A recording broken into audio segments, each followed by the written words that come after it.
Nigel Farage has hinted he could launch a bid to hijack the Conservative Party in the way that he thinks Trump has done with the Republican Party since 2016. Yeah. And he really admires Trump for this. And he has said that he doesn't want to run for office here, partially because he'd like to find himself in the U.S. next year with Trump in office. Right.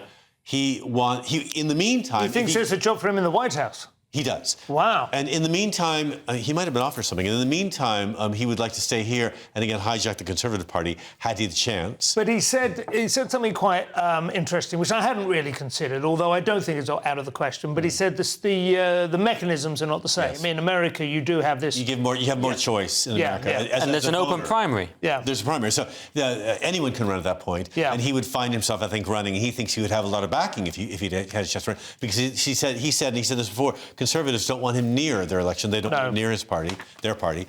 And so obviously what's going to happen after the next election, we're all waiting to see, and we're going to find out a lot sooner. But it is conceivable that the Tory party could even be down to double digits. You know, we have no idea at this I'm not quite sure why he's not running for his own party. For reform, well, apparently he didn't really have time. That was one reason, yeah. I mean, he's not seriously suggesting he's saying it'd be nice, but it couldn't work because there's no open primary. That's why getting anything changed in Britain is really, really hard. So he's not necessarily at this stage saying that it was actually a reality. But it is very interesting, as you point out, that this rump of the Conservative Party, that is the only possible way forward. I think most people think reform aren't going to do that much, even though they've tried, because the way our system works, the only chance is, but because there's no primaries, as Farage said, it's kind of how does the actual Conservative side of the party take over? It has to be done by the back door, basically. He could, make change as the leader of the Reform Party if you were running, in terms of the press and the media attention he would get. He could get his message out there again and again and again, much more often than he does on the silly thing called Never Mind the Ballots, which is an episode, the Reform Party President Farage